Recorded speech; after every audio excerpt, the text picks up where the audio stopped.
would you please pronounce your name correctly for me? Yes, my name is Sigurður Trausti Traustason.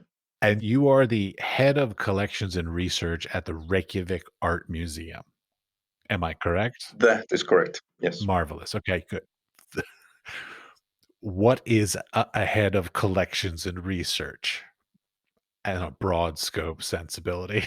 My main focus is on the preservation and just working with the collection in whole. So the collection of the Reykjavik Art Museum we hold around 17,000 pieces of art. It's the largest single collection of artwork in Iceland.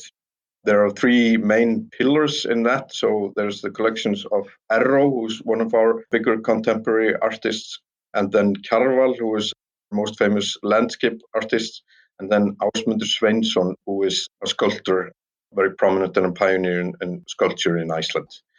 Erró, he's still with us. He's going on 90 next year, so we'll have a big exhibition with him next year, which we're looking forward to.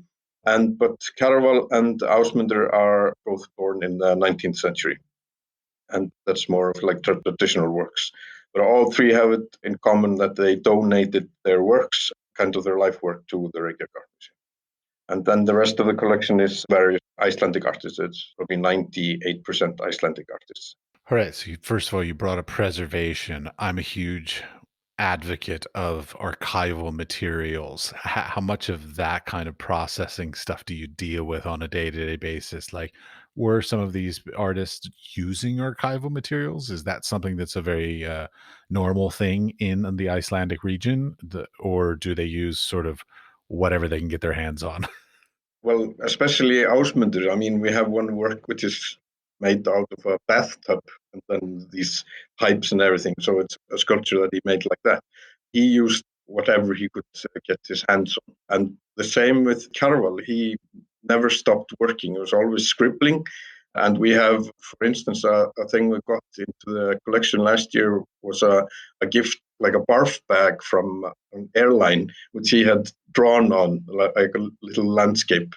And that's in our collection. So yeah, they use whatever they could find. But most of Kjarval's works, the main works, are on good canvas. That's an unused barf bag, correct? Yes. Thank God. Yeah. Okay, good. Just making sure. Like that would be tough. That would be tough to archive that. But well, I mean, so do you do like the preservation and archival work, or do you have like archivists that work at the museum? So we have conservators and archivists that work with us, but most of the work that goes through me and my team at the museum. So we work with going into the like environmental factors, looking at heat and humidity, and all those factors are okay. And for the long time preservation of the works, of course. That's always what we have in mind, that we're preserving this for coming generations. Okay, I want to know. So the temperature, the relative humidity, all these things, like what's the optimum design? I guess there's sort of two questions on that. Like even like light and like quantities of light, like what's the right amount to not be damaging work when it's on display versus when it's in storage? Because I would imagine the expectations would be different. What basically is when it's in storage. Yeah, they're totally different, and it really depends on what you're showing. So a sculpture made of stone requires other environmental factors than a watercolor painting, for instance, very susceptible to light. So what we try to work with is a relative humidity of around 45 to 55%, and the heat around maybe 19 to 20 degrees Celsius. But the main factor to consider is that it's stable and it's not going like up and down. That's the main factor we're trying to keep. And that's the hardest factor, actually. I mean, in my work, I've suddenly had to become kind of an expert in AC and how to look into that, to call when something fails, because I have everything rigged up with meters that send me an SMS if something goes over like 55% or below 20% or something like that. Well, I would imagine like because I think about like museums on a rainy day. So let's say it's raining outside. Now, of course, inside it's all temperature controlled and all that, but people are walking in their wet clothing, wet shoes, all this kind of stuff. Like that's got to throw it off. Yeah, it does. And that's where it comes in, that you try to keep that balance. You try to have a system that can work with that. I mean, it's never completely 100%, you know. I mean, if I go mad, if I try to just, it never goes over 55 or something. I mean, that's what we're aiming for, of course. Well, I mean, because it's also like if the gallery is full of people, people are breathing out and they're creating humidity as well, just by their natural body heat and body temperature giving also. So, like, a full gallery is a different scenario than an empty gallery as well. Exactly. So that would raise the heat. You should have an automated system that can figure that out. It's something, and yeah, exactly. Yeah, with the air quotes. Yeah, should have, right. Yeah. But we have a pretty good system here. I mean, it's not foolproof. You have to work with it, and you have to be kind of an expert with it. But I mean, yeah, we're doing a pretty good job. All right, I forgot to ask a question. Let's take a step back. How did you even get into this? Because I can't imagine that this was something that you were doing as a child going, you know what I want to do? I want to work in collections at museums. No, no, not at all. So from an early age, I was always very interested in history. I was always at my grandfather's and my grandma's place. I had my nose buried in a book or something. And when my friends were asking for a bike, I asked my dad for an encyclopedia of history, Icelandic encyclopedia of history. And he bought that for me, which was pretty good. But when I became a teenager, that kind of went away for a while. So I went into like design. I studied multimedia design in Denmark. I worked a little while, like a year, for Nordic Film in Denmark and made menus for DVD releases. So if you buy the DVD release of Little House in the Prairie in Denmark, seasons 1 to 4, I made that, you know. It will last forever. It's marvelous. Exactly. But after then, like most U-turns, I met a girl, and came to live with me in Denmark. And she decided to go study in Sweden, and I followed her there. And when she moved to Iceland after her studies, I didn't know what to do.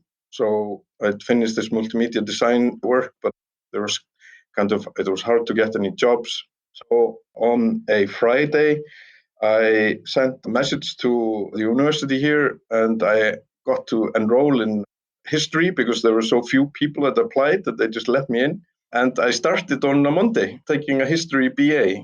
And that following week, a friend of mine who was also a designer, he had been working at the Einar Jónsson Sculpture Museum, he is the first Icelandic person who actually studied art in Iceland.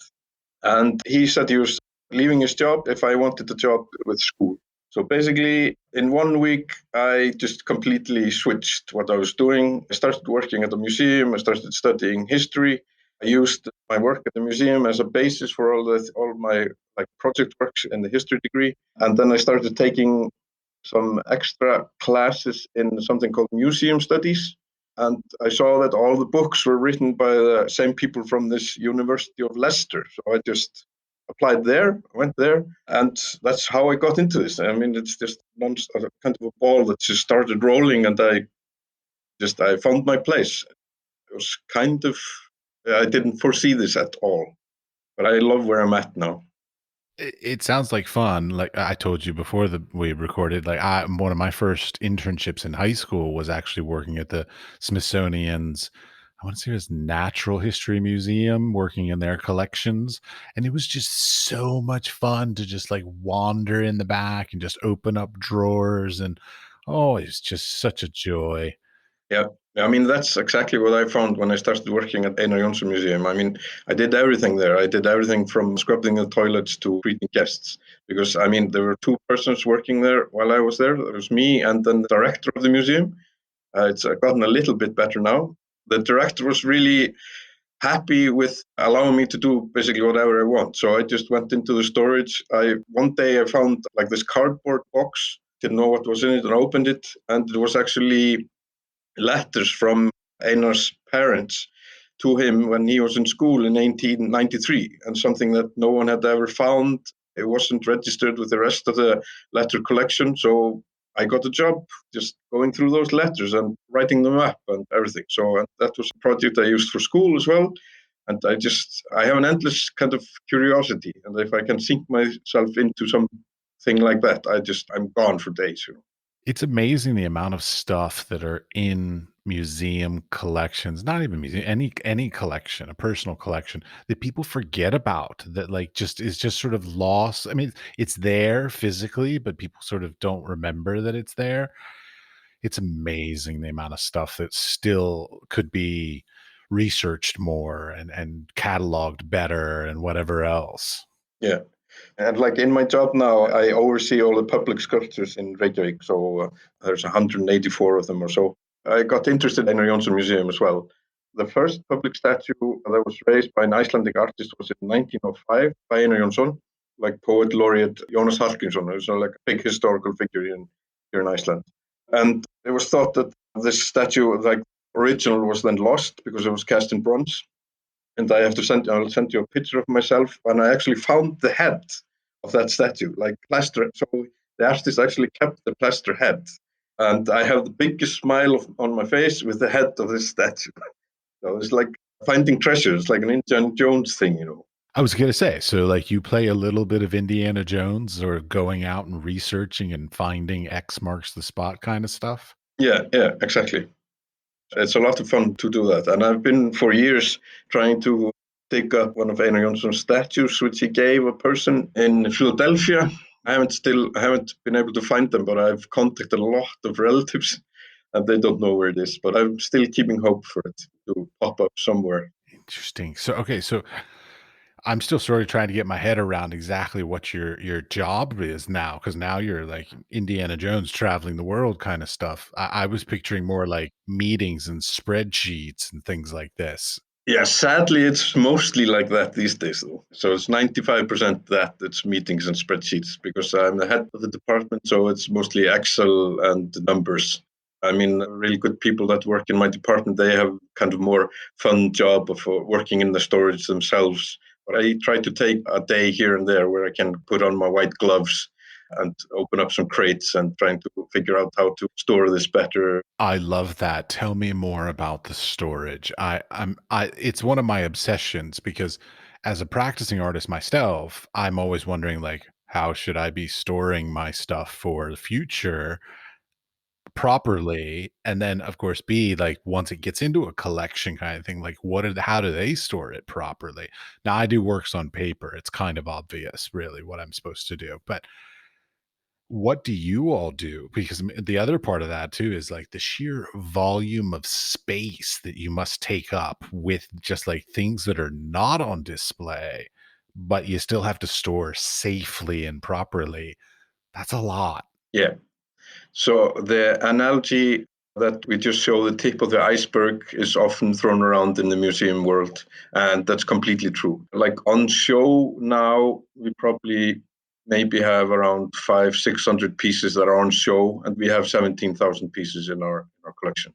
And that's because with the city of Reykjavik, we also supply like all the offices of the city and like the city hall and meeting places. We work with them to hang the collection. So we try to keep as much of it as possible visible, but still it's only a fraction of it we are able to put up.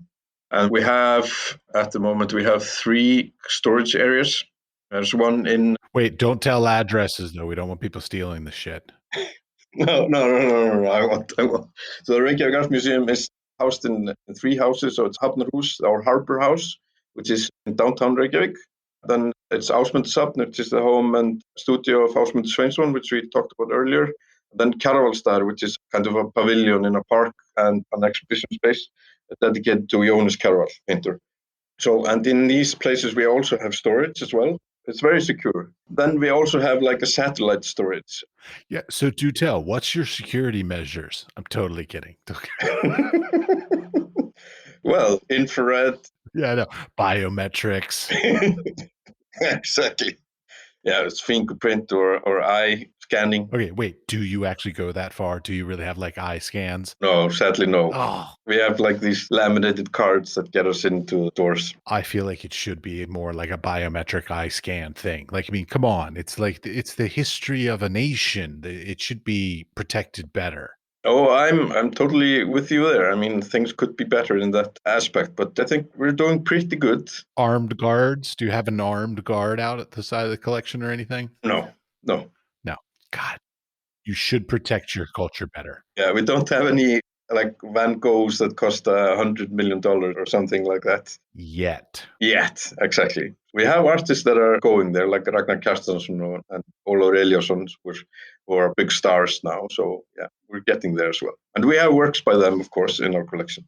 So yeah, at these three places, so we store the collection, we split it up according to what we're storing at what place. So there are different environmental and security factors in these three different places. So it's totally different where we store the works on paper, where we have a specific set of environmental standards, and then where we store our sculptures, which has another one, which is not as strict, And then where we keep our treasures, we have Energen system, which is kind of like a fire system that pushes out all the oxygen and things like that.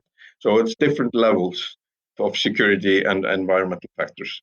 Okay, I have a super stupid specific question.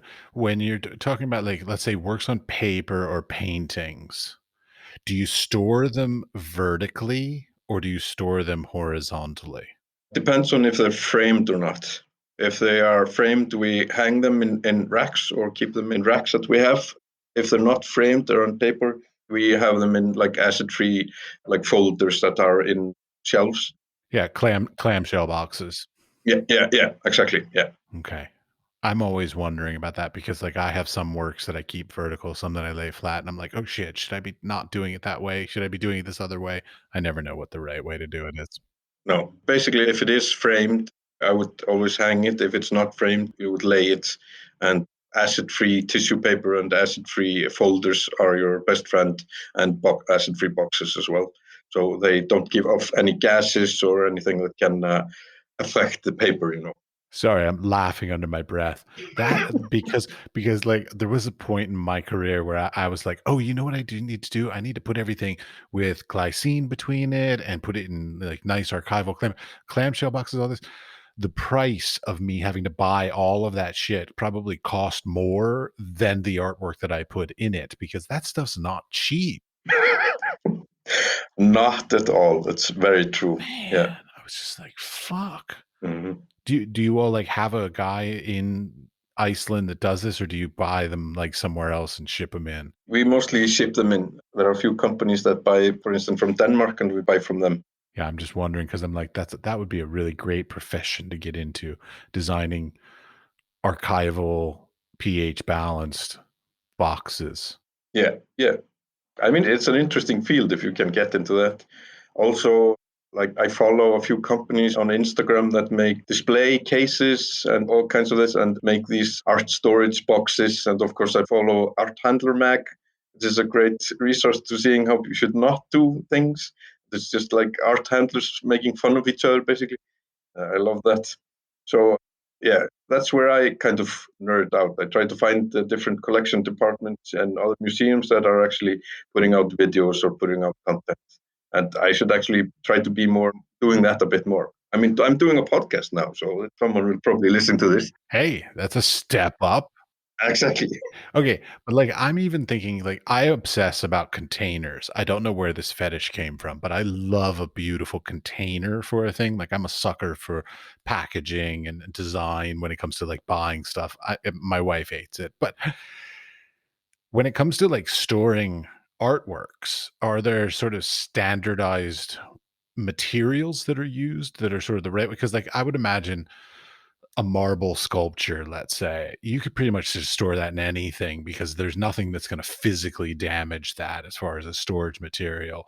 But yet, like, I would want to like line that in velvet and like do it all beautiful. And I mean, like, is it purely functional things that you create, just keep it safe, or do you actually make them somehow interesting and fun and aesthetically pleasing? It's mostly functional, but for me, a lot of them actually look very good, though. I just commissioned Crate for an artwork, which is kind of these stones that are they look like they're prehistoric stones with fossils on them.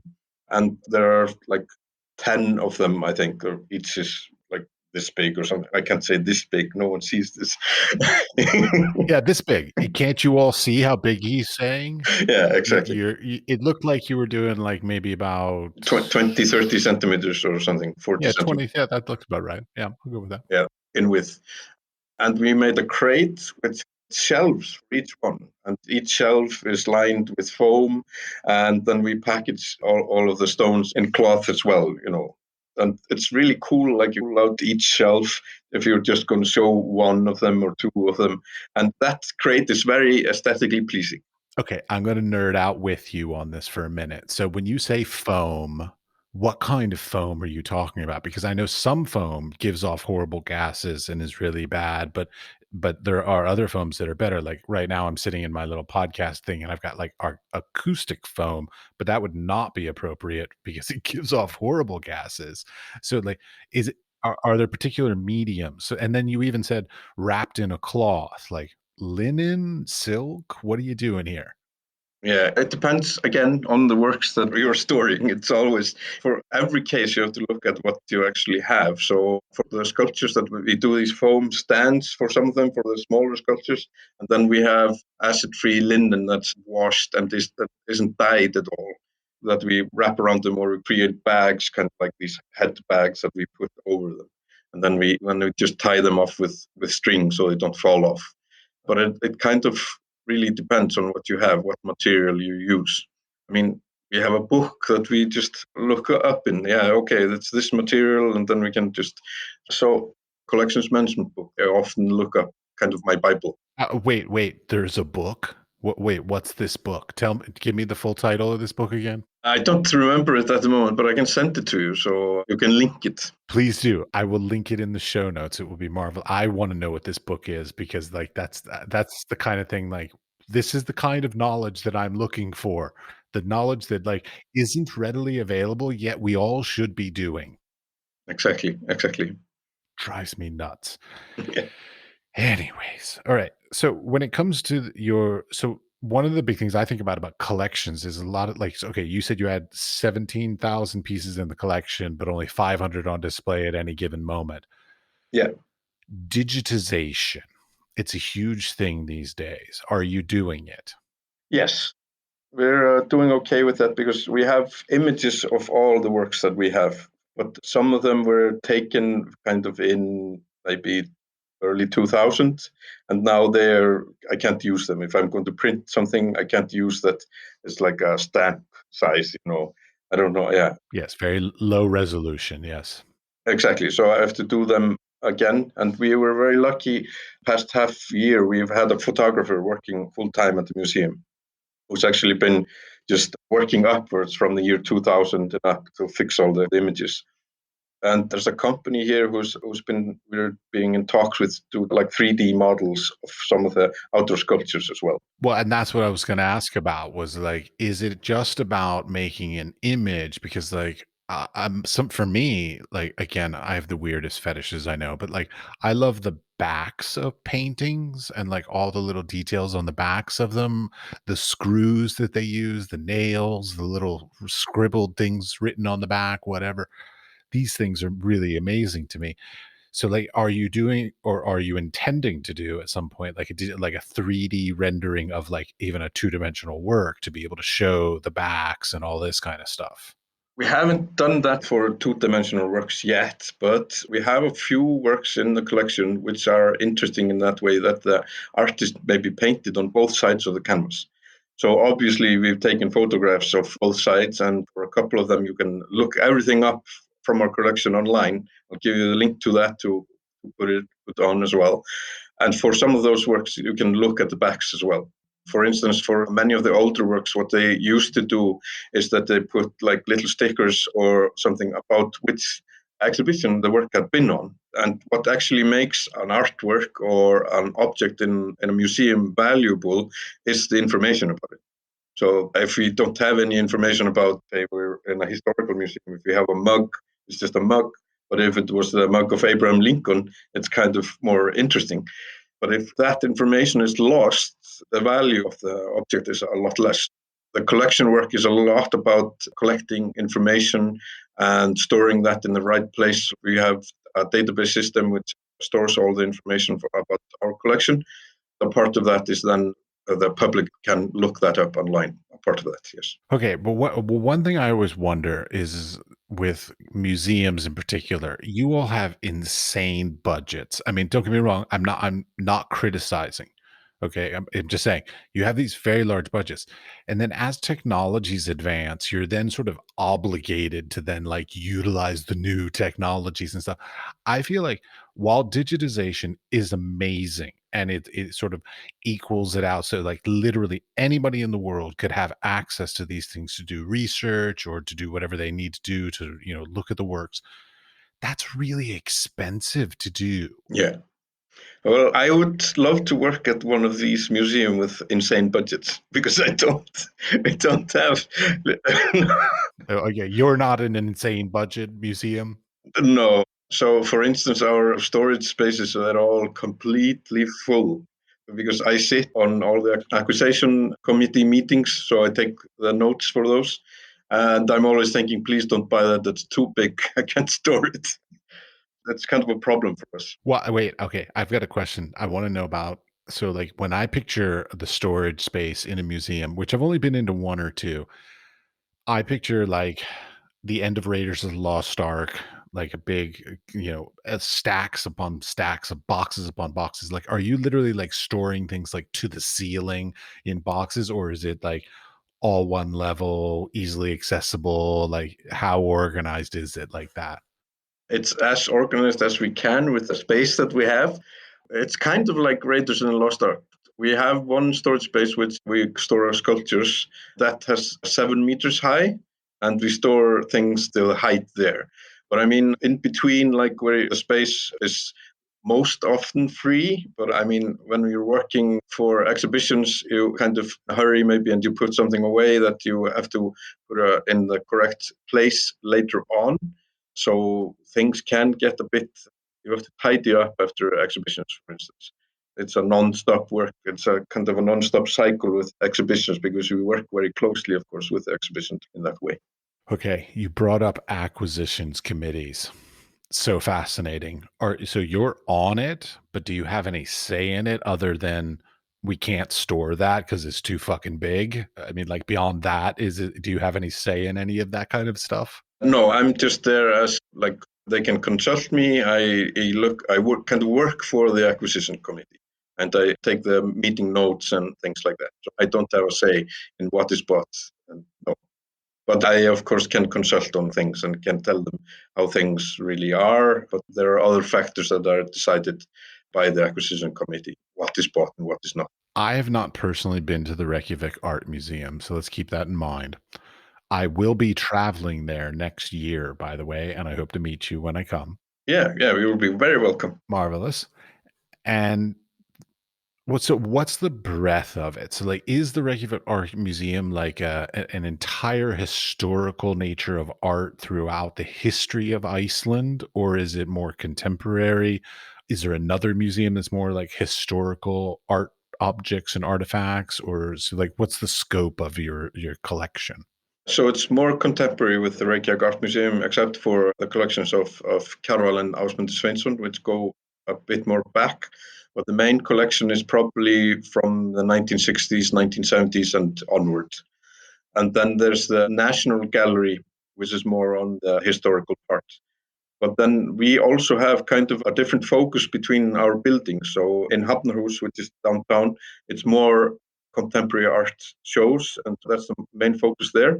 But then in Kjarvalsstaðir, it's more maybe historical things mixed in with contemporary art as well.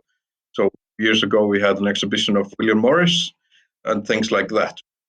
We tried to have an international connection as well. For instance, with William Morris, he traveled here and had huge interest in Iceland, so that was an easy connection. But last few years, the last year, and like with COVID and everything, we can't help talking about COVID a little bit and everything. We've had to focus a bit more inward. And for instance, our whole programming now is local artists and the Icelandic scene, basically. So we don't have any exhibitions from abroad this year, but we hope to revive that next year as well. I'm available. I'll be happy to have an exhibition. That's fine. Okay. Yeah, yeah. Marvelous. You come over and we'll see. I will bring some work. If you will hook me up with a curator, I will bring work with me.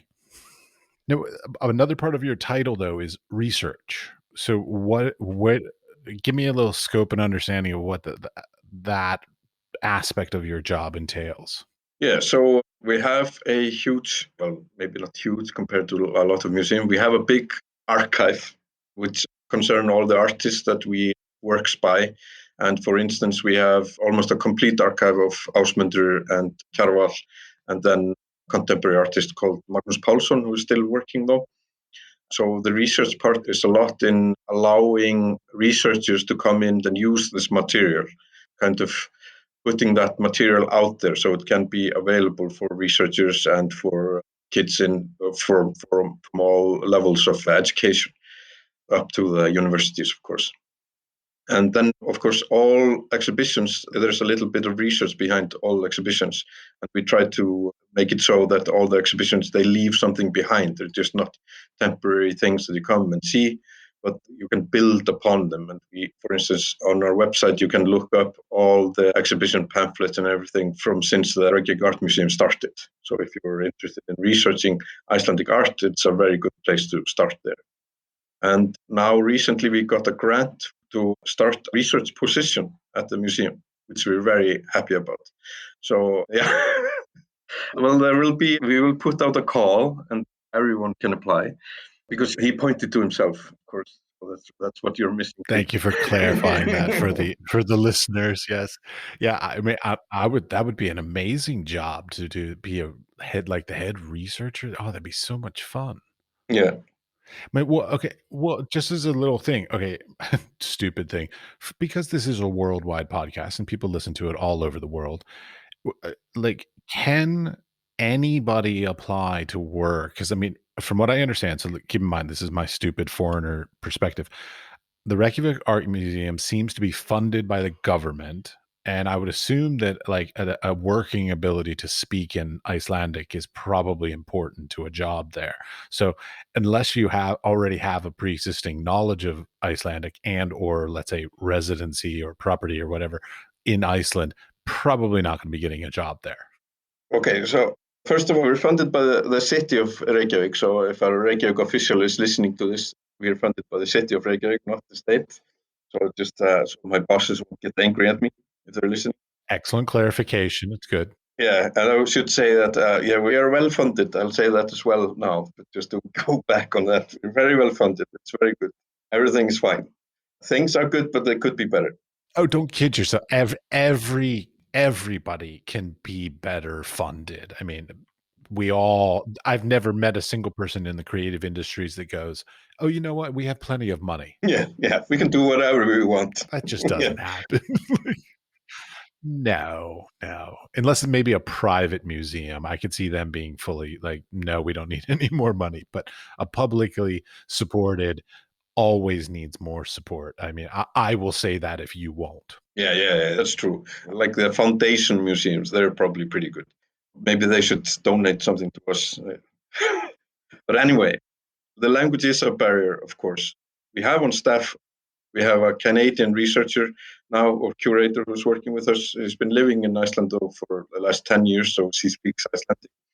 We also have an intern program which you can apply for to us. So there's information about that on our website. So if anyone is listening and wants to do an internship at the Reykjavik Art Museum, please look us up and send us an application. So it's kind of just open-ended. Well, wait, and just to be clear on this, like, so this is a European, Northern European thing. They're paid internships. They're not like in America, in the word internship means free labor. Yeah. Well, it's kind of paid, but not by us. So it's through these, like, your podcast got the EEA grant now. There's a grant called the Erasmus grant in Europe. So we kind of focus on taking funded interns. So we don't take free labor. That's what we're trying to do. I mean, I applied for an internship at the British Museum once, and they were going to make me not pay me and just make me stand in one of the galleries and count people in. So, I mean, what am I getting out of that? Yeah. It's just not a nice thing to do. Yeah. Well, for the listeners around the world, again, Erasmus is the term used for basically like study abroad. It is what that was often that the equivalent of that. Exactly. But we also had a Canadian intern. She had gotten a grant to be able to come as well. So we've taken people from all around the world, but mostly it's from Europe. So most of them come from like Germany, Italy, or France that we have taken in. Last year and a half, we haven't had any interns, of course, because Yeah. COVID. it's not Sure. possible to travel. Yeah, COVID. Okay, back to the research thing though. So like when I was in high school, I had the amazing luxury, and I'm totally just gonna like own it, that it was totally luxurious that I grew up near the Smithsonian. My mother actually worked at the Smithsonian. I did my internship at the Smithsonian.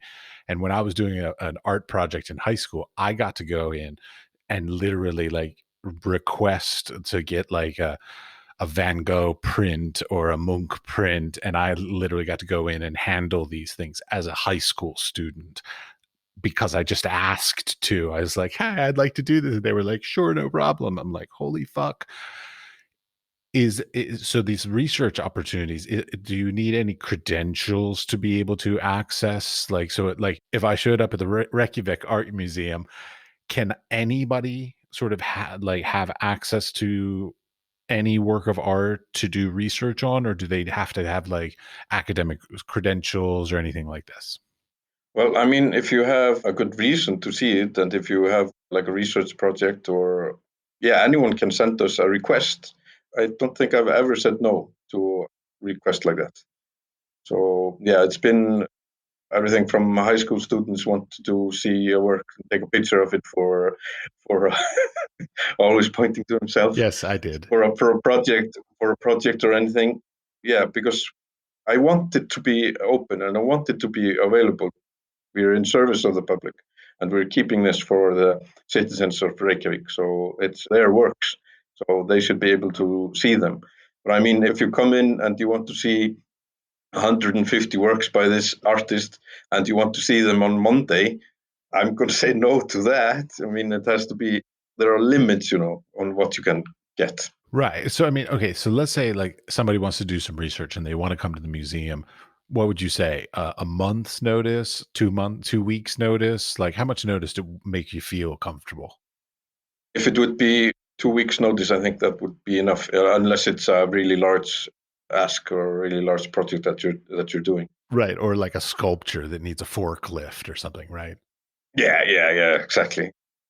Then the first question: would it be enough for you to see high resolution images of it? But would you pull it out? Like, let's say I was an actual academic and I was doing some research on the history of a particular artist, and I wanted to come and see some really big stone sculpture that needs a forklift to be moved out and seen.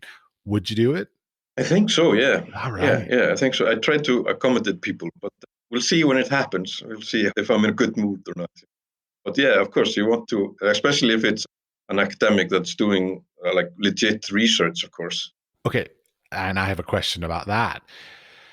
So, in your collection, so you all are an art museum.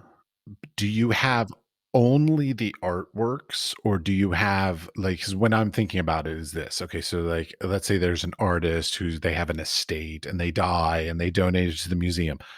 They don't often just donate the artworks, but they'll donate paperwork and receipts and sketchbooks and other sort of unsundry sort of business items that go along with their career kind of stuff. Do you all also house all that stuff? Yes, we do. So for the collections of Ásmundur, Kjarval, and Arrow, which I've frequently talked about, we have material like that. For instance, when Ásmundur passed away and Kjarval, they had donated all of their belongings, which were in their studios, to the museum. And obviously, there was everything from cigarette butts to flower vases to whatever. And of course, all of their material that used to make the artworks, all of the tools and everything like that. That's also a very interesting part. I mean, it's an interesting part for the research. Like we started talking about really early in the podcast about what kind of paint they used and what kind of brushes they used, and especially for like our conservator, she is working now on researching Arrow, and what material he has used for his painting. So, and is working on an article, a research article about that. So she's both looking into the paintings themselves. She's looking into our archival material, and she is lucky that Errol is still alive, so she can just ask him. Wait, so you all also you have a collection, you allow people to come in and do research, but you all also do research that's then published in either journals or books or anything like this, yeah? Yeah, we try to be active in taking part in like seminars and be active in writing into magazines and websites and all kinds of that as well. Yeah, yeah, we try to do that. Nice. Okay. Yeah. Yeah, I mean, museum work, what I love about museum work, and one of the things that really drew me to it early on, is how varied it is. I'm kind of never doing the same thing. I don't work in like a bottling factory and moving things back and forth in the same movement. I mean, when I come to work, I usually have an idea of what I want to accomplish that day, but I usually do something completely different because someone comes in, hey, that you just fell into the pond downtown. We have to fish it out. And that actually happened 2 years ago. So there's like a bronze statue of a mermaid that actually took a dive into the pond. The phone call was like, the mermaid is gone. I was just, what? What are you talking about? She's gone. I just didn't believe it. So I went down there and yeah, she was gone. She had just fallen over in bad weather. So we had to fish her out. And yeah, that's kind of, and then it's back to the desk to write reports again. So it's all kinds of things I have to deal with. And of course, like the guests, then it's the guests. Wow, I have stories there. Like what they do in the galleries. Oh, I love it. Please do tell. Yes. So there's a work by an artist called Katrin Sigurður, which is kind of this big white box with a hole in the top. You're supposed to climb on it and then put your head through it. And then when you look on the inside on the top, you're kind of like your head is in the clouds. So you see like mountain tops, stuff like that. And it's a beautiful piece. It's nice. It's kind of an interactive thing. Kids love it and everything. And the hole that you stick your head through is not much larger than your head, but people were actually going inside of it. So what we had to do a couple, like 3, 4 times, we had to actually paint the floor in the work because people had just, yeah, I don't know how they had probably had to like smear themselves with oil or something to just squeeze in there. And the no touching signs, they don't work. And artwork made out of just kind of like these long light bulbs that kind of made the waterfall, and then there was these water sounds that were in them as well. I can send you pictures of all of this. Amazing. Yeah. And someone just walked in there and turned the work off. So he had to like break through all of the light bulbs. And then he went to the front desk and said, "Yeah, I turned the work off." And they were just, "Why? Why did you do it?" "I thought I was supposed to." So these kinds of things, nothing surprises me anymore with what guests do in the galleries. I worked at the Smithsonian at one point, at the information desk at the in the museum, and literally, like, right over my head was this massive sign the size of my body extended, so what, 2 meters wide, that says "Restrooms" with a big arrow pointing to the left, and every single day, people would walk right up to me and be like, "Pardon me, where's the restroom?" Yeah, exactly. And I'm just like, there's a huge sign that is larger than me right over my head. I swear to God, when people leave their homes, common knowledge and just like basic skills just go way out the window. They just don't even notice these things. It's astounding. Exactly. That's most often the case. But then you get, I mean, on the other spectrum, you get lovely visitors that even send us requests about seeing more works by this artist and after their visit and everything. So yeah, we have a broad spectrum of visitors that come to us. Okay, wait, do you deal with insurance? Yeah, that's a part of my job as well. I have always been fascinated. Now, you don't have to give me exact numbers or anything like this, but I've always been fascinated, like, how does a museum do insurance? Like, I mean, because you've got these incredibly valuable things that you're going to say, okay, and now we're going to put them out in front of a bunch of idiots and just hope and pray that they don't damage it. How do you ensure that? So we are in business with an insurance broker that we insure for a fixed amount each year, which I can't tell you what is. I don't want to know. No. And if something happens, it goes out of that fixed amount. And if it goes over, then we pay a higher premium. So we say that kind of all of the exhibitions this year, for instance, will cost an X amount of money. And if they are lower than that, we pay less. If they're higher than that, we pay more in the premium. So that's basically how we do it. And if anything breaks or something, we send a report, and everything is, of course, insured through those brokers. Okay, but if things break, Did that make sense? it it does. I'm just yeah, it does. But it's such a difficult. I mean, I would be afraid. I'm afraid of just my friends coming over and even looking at my artwork in my home. I'm like, don't touch that. So, Yeah, but and you just like open it up to any old Joe Dick and whatever to just walk in, and no matter what their knowledge of how to treat artwork is. But like what happens if things get damaged? I mean, have you had any damages, intentional or unintentional, that have happened that you've had to like repair, other than a mermaid falling in a fountain? well, yeah, there are always a couple of cases each year, actually. So, yeah, Really? See, because the public never hears about these things. So that's why I'm always sort of like, does this actually happen? Because I imagine it does happen. it does. But since I started working at the Reykjavik Art Museum, which was, I've been a relatively short time, since 2017, we've not had anything that's irreparable, that can't be fixed. And I sometimes think that conservators, they do magic. It's insane. I mean, we have had one piece by artist Louisa Matthíasdóttir, who was a prominent painter in Iceland. Most of her career in New York, though, or in America. One of her work was actually slashed, so it was just like an X in it. But if you look at that painting today, you don't see it unless you know where to look. And if you look on the back of it, you can see it because the conservator stitched it together. You can see that in the back where he put in like patches, basically. Well, I would imagine like trip and falls happen a lot. I mean, I remember being a kid and I nearly ran into a Jasper Johns at one point. I mean, Yeah, yeah, like, yeah. I mean, it happens. I mean, it's just, it's the sort of the percentages. Basically, you have 10,000 people come through an exhibition. The possibility that one of them is going to just by accident trip and fall and touch it or damage or whatever is going to be inevitable. Exactly.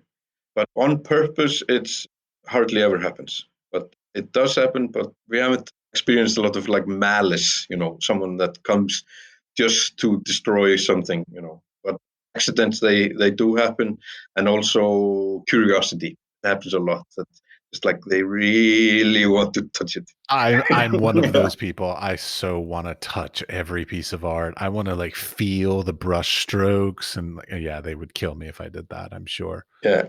Do those like okay, because I've been to museums and they have like those little small ropes on the ground, and then like and they sort of imply that there's some sort of sensor thing.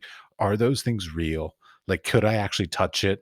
Am I like, is there a motion sensor or like a touch sensor that's gonna know I touched it? Yeah, in some museums there are. We had that once, and it can get very annoying. For instance, I went to the Venice Biennale once, and there's this huge gallery, and there were hundreds of people walking by, and one of these works had this trip sensor. If you got too close to it, it started like wailing, and it was happening all the time because there were so many people. No one was actually going and touching it; they were just walking a bit too close. So yeah, it can be difficult at times. Yeah, yeah, I've tripped those off myself a few times, but that's when a museum like just when they just put a piece of tape on the floor that basically says don't go over this piece of tape, and I just didn't see the piece of tape, and I just sort of walked a little too close to it, and I'm like, oh shit, the alarm's going off. Yes, I'm one of those bad people. Yeah, yeah, yeah. You're a terrible person. No, well, accidents happen. I mean, that's just a part of it, and we just have to deal with that. But we do take every precaution that nothing happens. We try to have signs. We have obviously CCTV and all these kinds of, and we have people and guards walking the galleries. So we try to make this not happen. But for instance, like in the Einar Jónsson Museum, which is the oldest museum in Reykjavik, there's a statue of, it's called the Outlaw. So it's a man was holding his dead wife on his shoulder because he promised he would bury her in hallowed ground if she would die in the highlands where there were outlaws. And he has a dog as well. So the nose of the dog is glistening. because everyone is always touching the nose of the dog. And this is a sculpture made in 1901, so you can actually see a little bit of depth in it, even where everyone is like stroking it, because it's made out of plaster. Yeah, because like I've rubbed my share of like bronze Buddhas and bellies and things like that, but like a plaster piece, that's a little. I wouldn't do that to a plaster piece, but a bronze, I'm perfectly fine with rubbing a bronze. Yeah. I mean, for instance, like we do in our sculpture park at the Ásmundur Museum, we have had like tours for blind people who, when they can come and they can touch the works, and we're telling them how they are. And of course, for the outdoor sculptures, people can touch them, and even in the sculpture park, people can climb in two of the works and everything. So, and it's very popular. Again, Yeah, pointing to myself. Yes. yeah, The yeah. no, wait, okay, so back to the public sculpture stuff. Now, is your job just again sort of maintenance and that kind of stuff, or do you have any decision-making process in sort of what's installed? Both. It's mostly the maintenance and everything. So when I took over for the past 10 years before I came here, the budget for the maintenance of the works was really, really low, just since there was a big financial crash, obviously, in Iceland after 2007. And then everything was just cut down. So in my first year, I went with Olaf Kristin, which is our museum director, and I just showed PowerPoint, just like of works that were just falling apart, that were graffiti to shit, and they just, yeah, here's money, fix this, please. And I'm very proud of that, because we've managed to take that to a whole new level. Like 90% of them are in really good state at the moment, and the rest we're working on. But then I've been so lucky that over the past few years there have been competitions, like open competitions, and I've been like a consultant on those and worked with those competitions. So I'm not like in the process of choosing the works, but I'm one of the persons that the committees that are choosing the works, they come and speak to me about like, can this really stand outside for 100 years, or like this? We have someone is proposing this paper mache boy. Can he stand outside in the rain? No. Well, I used to run a public sculpture program. It was a little different. It was a every 6 months, so it was a rotating thing because the community had never had public art per se. And so it was sort of introducing them to new different ideas, new different styles and all this kind of stuff so they could start to learn for themselves what sort of they liked kind of thing. But anyways, but so you're saying these 180 sculptures, is that right? I got the number right? Yeah, Okay, great. 184 actually. 184 sculptures Yeah, are permanently installed? yeah, yeah. So these are just outer works, all kinds of. It ranges from just these normal monuments of persons, mostly men from the 20th century, and then to installations and all kinds of new artwork. In 2019, the year was focused on public art. So there were competitions. There were two competitions about public art, and then we had seminars and symposiums and like guided tours, and everything was focused on public art. And that was a project we actually got nominated for the Icelandic Museum Awards for that project. So we're very proud of this part of the collection, the public art. Well, okay. Are there any topics that you want to talk about that maybe I didn't ask you about? Or something you want to flesh out that I didn't give you the opportunity to say enough about? No, not that I remember. No. Marvelous. Then we'll move on. Is there anything that want to have more information about, or depending, like hearing about your background? I think we could talk for like five hours now. We have a lot of Oh things yeah, in I could common. talk about this shit for days. Yeah. I mean, I used to be a drug addict. I used to be a roadie. I used to do all kinds of Oh, shit in my life. What I've done I used to be a singer in a death metal band. So somehow not surprising. Like I believe that almost every person in Iceland at one point or another in their lifetime was in a band. yeah, a lot of them, and most of them have also written a book. So yeah, that's just Is that another yeah, one? Write a yeah. book. Okay. So to finish this up, the last two questions that I ask everybody would be do you have any people, some artists that you're sort of paying attention to or sort of inspiring you that are working out in the contemporary market these days? Yeah, I think I'd have to say, like for instance, of course, Ragnar Kjartansson, which is one of our most famous artists in Iceland at the moment. humor and humility of his works that just kind of draws me to him. Then it's Elín Hansdóttir. She actually is going to be on show in an exhibition that we're opening on the 11th of June now. And it focuses on certain generation of artists.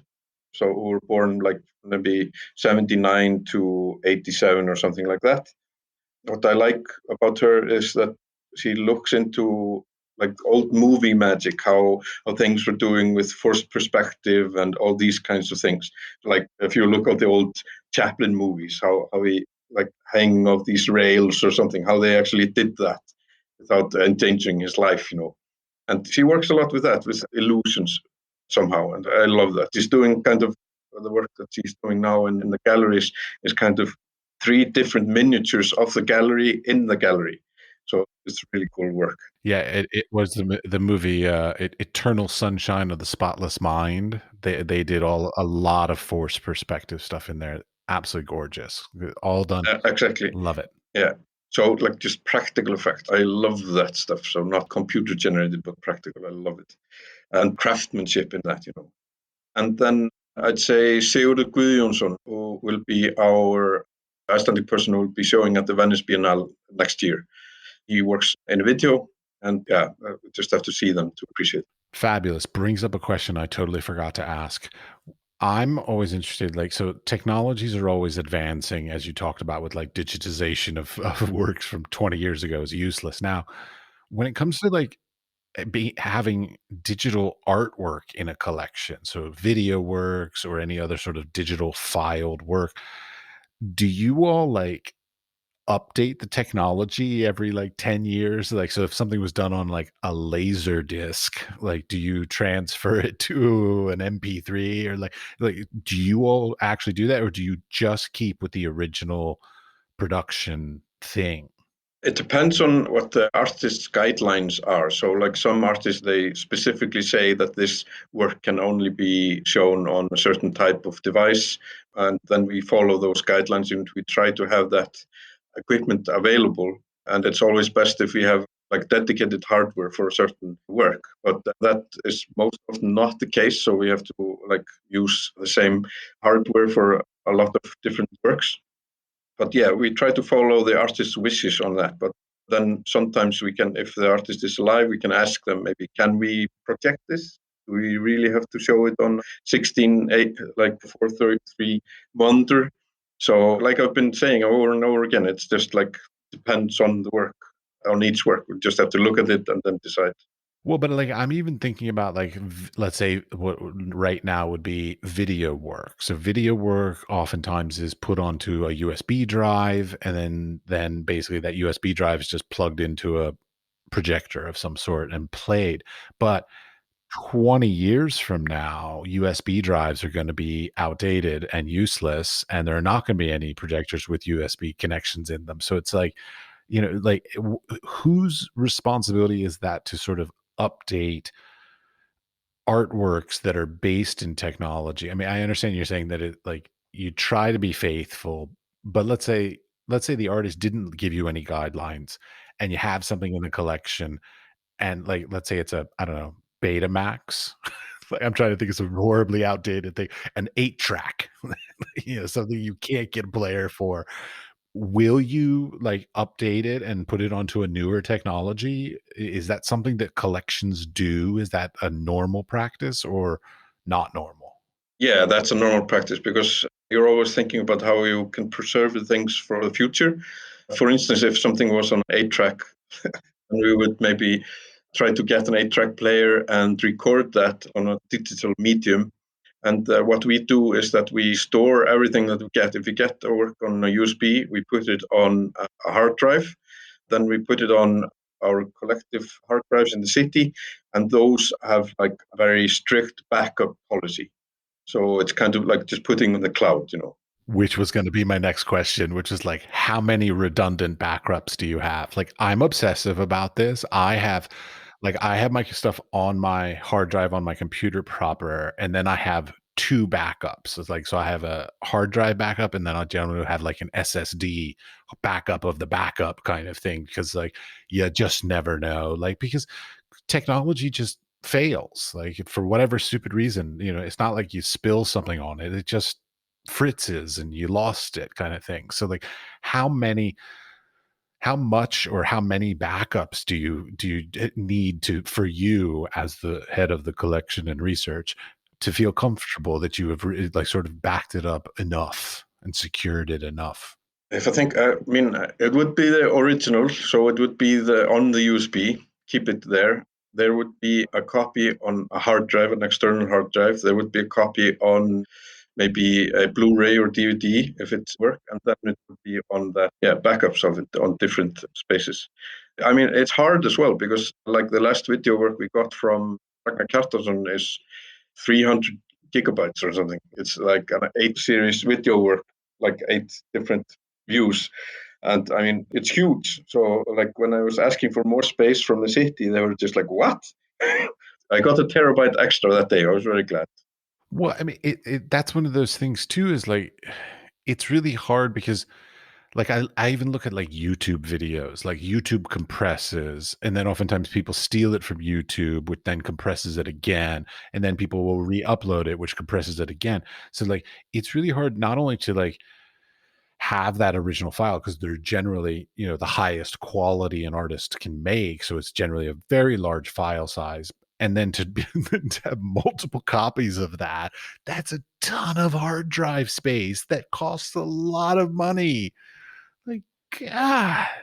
Yeah, there's a saying in Iceland, you have to have a belt and suspenders, You just have to have everything, correct. It's a very interesting topic. And we, for instance, sent two of our own here for a seminar in New York or for a course in New York at MoMA, which was just dedicated on this. And we've been talking about there's a thing like also in history with historians that they're talking about like the digital dark age that we are living now, because there won't be anything left 2, 3, 400 years from now. I mean, all these servers will have crashed. All these pictures that people have taken and never printed out, none of those will exist. No one will know how their great great grandmother looked like. Not like we have now. We have physical copies of pictures. It just takes one strategically placed EMP and it's all gone. Yeah, exactly. When you think about it, it kind of gives me the sweats. All of this can be lost. Oh yeah. Yeah, yeah. I mean, I've probably spent more on my backup hard drives. Like tears in the rain.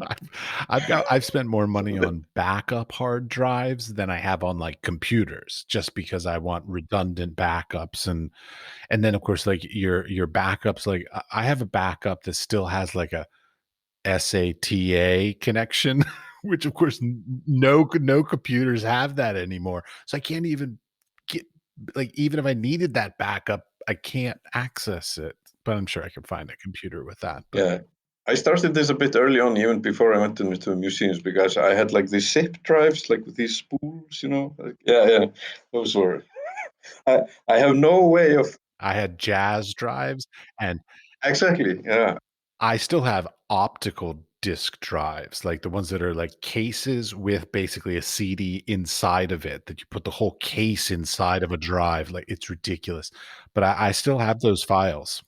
No way to read them, but I still have the files. No, exactly. And they kind of know what's on there. Yeah, there's like a summer vacation in 2000 or something like. Oh, no, no. I have my actual like art projects from college that made in college on these drives. And I don't even remember what I made. So I don't even know what's on the files.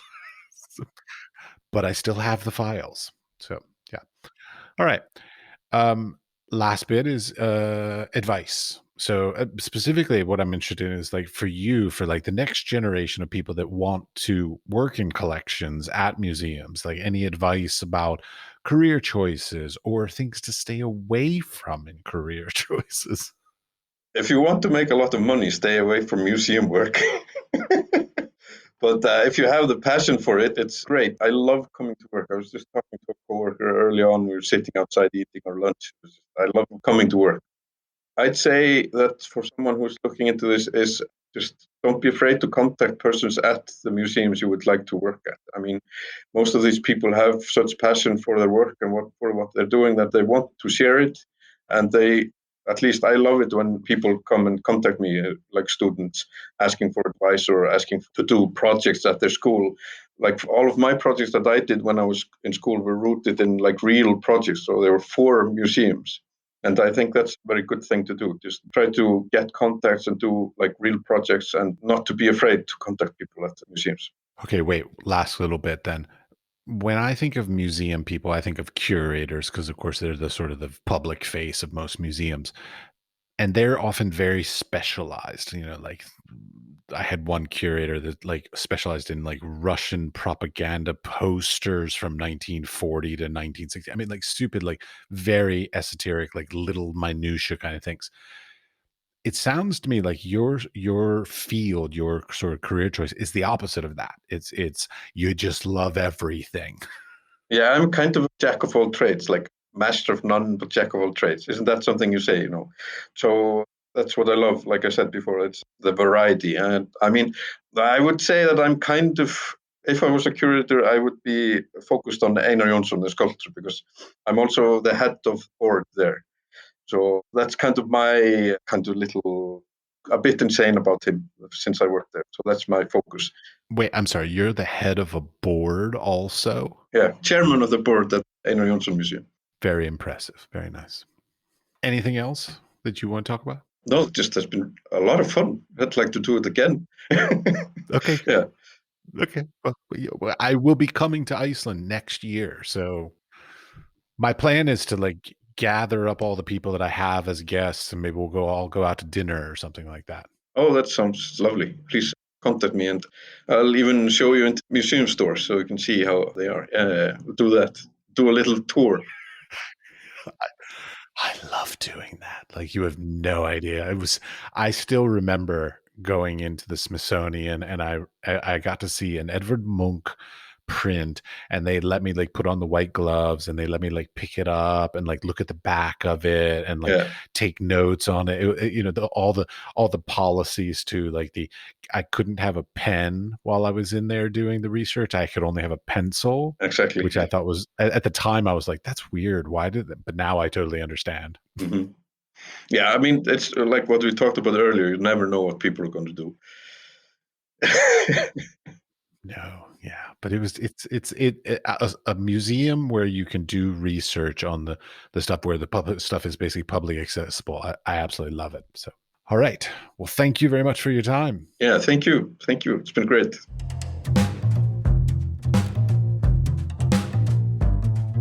I hope you are enjoying and learning from the stories, experiences, and advice of our guests as much as I am. If you like the podcast, we would appreciate a 5-star rating and a nice comment would be greatly appreciated. Please be sure to tell your friends to listen and subscribe as well. You can subscribe on Apple Podcast, Spotify, or wherever you get your podcasts. We are produced by 5014. Audio editing is done by Jakub Černý, and I am your host, Matthew Dols. For more information about the podcast and our guests, please visit our website, wisefoolpod.com. The Wise Fool is supported in part by an EEA grant from Iceland, Liechtenstein, and Norway in an effort to work together for a green, competitive, and inclusive Europe. We would also like to thank our partners, Hunt Kastner in Prague, Czech Republic, and Kunstsentrene i Norge in Norway. Links to EEA grants and our partner organizations are available in the show notes or on our website, wisefoolpod.com.